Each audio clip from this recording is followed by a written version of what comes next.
Uma vez iniciada a guerra contra Cuba, os Estados Unidos ampliam o conflito aí contra a Espanha, né? Então, na região do Pacífico, a Espanha também tinha uma colônia, a região das Filipinas. Eu coloquei uma foto aí maravilhosa de uma ilha aí nas Filipinas.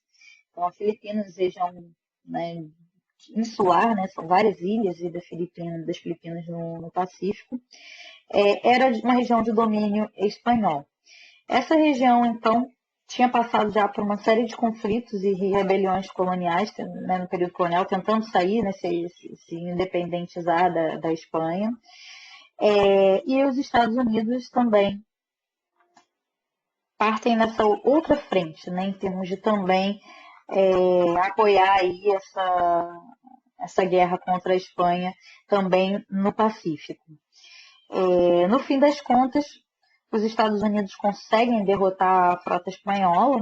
Foram 10 navios que foram destruídos da Espanha, e da parte dos Estados Unidos não morreu praticamente ninguém, o que acabou dando a esse episódio uma grande repercussão e foi tratado como a maior batalha naval dos tempos, né, por parte dos Estados Unidos, e significou o fim da guerra com a Espanha, que teve como consequência, né, os Estados Unidos tomaram controle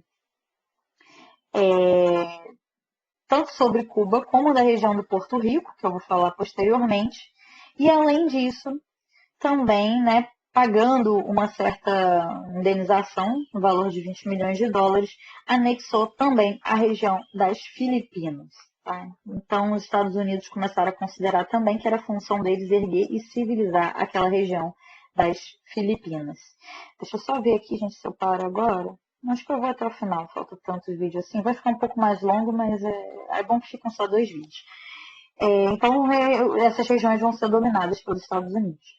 No entanto, essas anexações, na verdade, que a gente vai ver, elas sofrem uma série de críticas e, no fim das contas, elas não vão se dar propriamente. Né? Então, no Senado, por exemplo, a anexação das Filipinas foi seriamente criticada. A maioria dos democratas do Norte, a minoria de republicanos do Leste, que consideravam... peraí, agora me perdi, gente. Calma aí, eu me perdi, peraí. No Senado foi justamente eles. Eles acabaram... os outros, na verdade, a maioria do Norte, os republicanos do Leste, que acabaram fracassando nessa tentativa de anexação das Filipinas. Muitos dos que eram contrários à anexação, eles consideravam que ela violava a Declaração de Independência e a própria doutrina Monroe. Né? E outros tinham vários argumentos. Né? Outros eles consideravam que a Constituição não previa que governar estados que não estavam destinados, né, a serem, ou melhor, territórios que não estavam destinados a serem estados dos Estados Unidos. Então era a ideia de que Cuba, Porto Rico e as Filipinas não eram para ser estados, né? Então, nesse sentido, a Constituição não permitiria anexar aquelas regiões. E também havia os argumentos de ordem racista, que consideravam que os filipinos eram povos inferiores, que não poderiam ser assimilados. E aí vale a gente lembrar, né, que o século XIX é o século do racismo. Então, esse pensamento racista estava muito presente.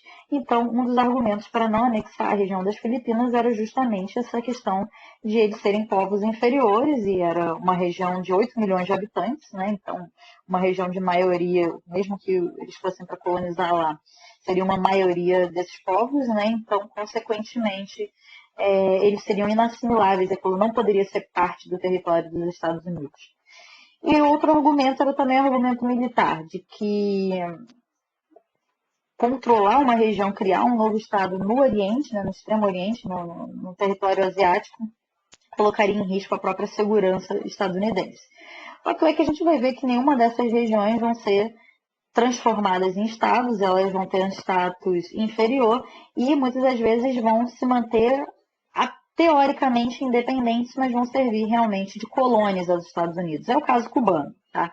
Cuba é bastante interessante porque, no caso de Cuba, também, após aí a guerra contra a Espanha, dentro do Congresso, os Estados Unidos acaba votando por não anexar Cuba. Então, Cuba fica independente, teoricamente, mas os Estados Unidos mantêm um governo militar, mantêm um controle militar sobre a ilha, eles não se retiram de lá, dizendo, num primeiro momento, que era para combater a febre amarela, e apenas em 1902 que eles acabam efetivamente saindo, em termos, desocupando militarmente, mas não sem antes criar um instrumento político, um instrumento de controle político, que foi a Emenda Platt. Então, uma vez que em 1902 é feita a Constituição cubana, eles criam uma emenda, que é essa Emenda Platt, na qual os Estados Unidos têm o direito de intervir em qualquer assunto cubano, né, a fim de garantir a estabilidade política, o processo, né, de manutenção da independência do país. E, além disso, estabelece uma base naval, que até hoje nós conhecemos, né, a famosa base de Guantánamo, que é dos Estados Unidos lá na ilha de Cuba. A emenda, por mais que ela tenha sido revogada na década de 1930, ela continuou a atuar, a interferência dos Estados Unidos na ilha continuou a atuar, sendo que Cuba, na prática, mesmo independente, era basicamente uma colônia dos Estados Unidos, uma espécie de protetorado dos Estados Unidos, até a Revolução Cubana de 1959. Então, até esse período, Cuba era uma área total de influência dos Estados Unidos, como nós vamos ver, eu vou dar só uma puladinha aqui, depois eu retorno, como é o caso de Porto Rico, né? Porto Rico se manteve como uma região, uma espécie de Estado livre associado aos Estados Unidos, um nome bonito para se falar de uma colônia. Né? Porto Rico até hoje é uma espécie de colônia dos Estados Unidos, nunca foi incorporado como Estado, né, com direitos iguais aos demais estados da Federação Estadunidense, nunca foi e nunca será, muito por conta da sua própria população, essa predominância de povos que para os Estados Unidos não seriam de fato estadunidenses, mas latinos.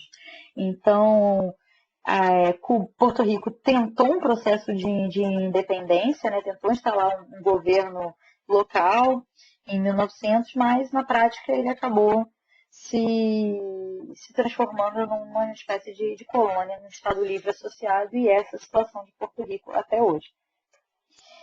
Sobre as Filipinas, né? As Filipinas, os Estados Unidos tentou manter o seu controle sobre as Filipinas com essa promessa de, como eles colocam, de levar a boa vontade, a proteção e as mais ricas bênçãos a de uma nação libertadora e não conquistadora, mas na prática esses filipinos não aceitaram esse domínio estadunidense e uma rebelião sangrenta se iniciou, e ela durou até, de forma intermitente, né, com vai e vem, com movimentos de guerrilhas, até o ano de 1906, né, na tentativa de proclamar a independência e a República Filipina.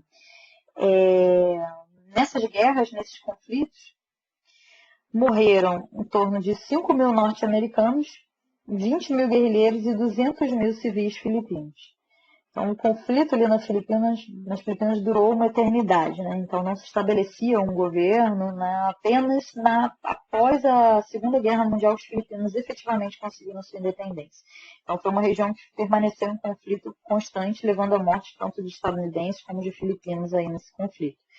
Em 1901, o governo civil substituiu o militar, que estava instaurado na disciplina. Uma Assembleia Legislativa foi instaurada em 1907, mas os conflitos permaneceram e só na Segunda Guerra Mundial, só após a Segunda Guerra Mundial, que ela se tornou de fato um país independente. Então, ela ficava esse limbo aí de domínio espanhol, Estados Unidos tentando também dominar a região das Filipinas e guerra civil. Então, essa foi a realidade das Filipinas por muito tempo.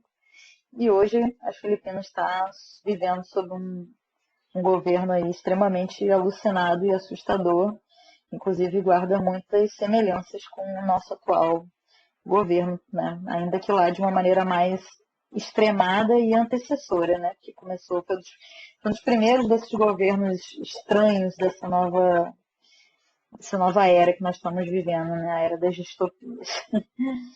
Pois bem. Por fim, só para finalizar mesmo, então vamos falar do Canal do Panamá. Então, o Canal do Panamá foi mais uma iniciativa do imperialismo estadunidense. Então, os Estados Unidos, como vocês sabem, tinha por intenção fazer uma conexão entre os dois oceanos para facilitar o escoamento de mercadorias, o tráfego de mercadorias de um lado ao outro, inclusive do próprio Estados Unidos e do continente. Então, o Canal do Panamá ele foi selecionado em função da sua geografia, uma região muito curta, que poderia conectar os dois lados, né, ou conectar os dois oceanos, o Pacífico e o Atlântico. E para construir esse canal do Panamá, que foi justamente aí no período do Roosevelt, foi primeiro necessário, né, apaziguar o interesse de outra empresa, de outros, né, que também, que é no caso os franceses, desses dois franceses da empresa French Panama Canal Company, que já tinha também a intenção de controlar aí a região, e especialmente combater a Colômbia, né? Porque essa região, o Panamá não existia enquanto país. O Panamá ele foi criado para construir o Canal do Panamá, né? Então, o Panamá era uma região colombiana, era parte do país, né, da Colômbia, e os Estados Unidos eles simplesmente queriam construir o canal ali e a Colômbia não concordava com os termos do acordo. Então, o que os Estados Unidos fez? Então tá bom, vamos fazer um novo país aqui. Então, isso foi uma prática explicitamente imperialista dos Estados Unidos, em que eles, não querendo, né, como eles colocam aí, ter os seus interesses da civilização como um todo, que seria o mundo, né, eles como os portadores desses interesses da civilização, fossem contrariados por esses latinos, ou seja, nós latinos como esses povos inferiores. Então, o presidente Roosevelt estimulou uma revolução de independência naquela região, para poder construir o Canal do Panamá. Foi tão explícito isso que mais tarde a colônia chegou a indenizar parcialmente, né, pelos danos e pela perda do território, mas foi construído o famoso canal. Okay? Para finalizar mesmo, sei que esse vídeo ficou um pouco mais longo, peço desculpas a vocês, mas eu acabei querendo engatar logo tudo de uma vez. Os autores discutem um pouco sobre quais seriam as causas do imperialismo estadunidense e algumas interpretações gerais. Eles não mencionam quais são os autores por trás de cada uma das interpretações, mas eles apresentam que haveria dois campos principais de interpretação sobre o imperialismo dos Estados Unidos. De um lado, que eles apresentam como sendo explicações que dariam um enfoque demasiado no campo econômico, estariam aquelas que interpretariam a necessidade do imperialismo como oriundos do próprio processo de industrialização. Então, uma vez que os Estados Unidos se industrializa aceleradamente no século XIX, a necessidade de novos mercados e a necessidade de matérias-primas e dessa expansão mercado, né, de territórios para fornecer mercados e matérias-primas para os seus produtos industriais, levaria os Estados Unidos ao empreendimento imperialista. Então, essa seria, por um lado, uma das explicações. E a outra explicação, que seria mais de ordem ideológica e cultural, que me parece, apesar dos autores não colocarem, mas que me parecem mais limitadas, na verdade, do que as primeiras, dizem que seria em função da crença na superioridade dos Estados Unidos e na sensação da necessidade de levar a sua civilização para o restante do mundo, que eles teriam investido nessas práticas imperialistas, né? Apesar dos autores colocarem nesses termos e darem um certo destaque a essa segunda corrente, me parece que ela é mais resultado do que causa do imperialismo, né? Me parece que a razão econômica, ela predomina ainda que ela, como diria o Hobsbawm lá no livro A Era dos Impérios, né? A economia ela não é o ventríloco da história, né? E a história é só um marionete ali gerido pela economia. No entanto, a gente sabe que as coisas se mesclam, né? Então, esses interesses, esse missionarismo, que eu estou chamando aí, esse missionarismo civilizatório, de querer levar a civilização aos outros, ele é codependente também desse desenvolvimento industrial. Ele, por si só, não seria capaz de levar. Então, eu diria que é uma combinação desses elementos. Okay? Então, o fato é que, só concluindo, os Estados Unidos, ele passa do início do século, né, do início do século XIX até o seu final, ele passa de um conglomerado de pequenos estados isolados, né, como país independente, primeiro país independente aí da América, ao um país que já em 1900 se tornou uma potência industrial e imperialista e prestes a ser o maior parque industrial do planeta, inclusive. E para isso ele passou, né, nesse período aí do século XIX, por uma expansão territorial gigantesca, como nós percebemos, um fluxo imigratório sem precedentes, né? A gente viu que foram mais de 20 milhões de imigrantes que foram para os Estados Unidos aí no século XIX, e uma prática que perpassa uma série de contradições no âmbito político, né? Então, um discurso e uma prática democratizante se comparada com outras regiões. O Eric Hobsbawm também observa que, comparativamente, os Estados Unidos era muito mais democrático para a população branca, né? Já no século XIX, em relação à instituição de um sufrágio masculino, e que na Europa isso praticamente não havia no mesmo período, na primeira metade do século XIX, né? E ainda que isso na prática, essa democracia não atingisse a todos, não atingisse as mulheres e negros, ok? Então com isso nós encerramos a discussão sobre os Estados Unidos no século XIX, fechamos por aqui, e na semana que vem nós retomamos a América Hispânica, ao finalzinho aí também do XIX, e vamos ver as transformações finais e concluímos nosso curso de América Independente.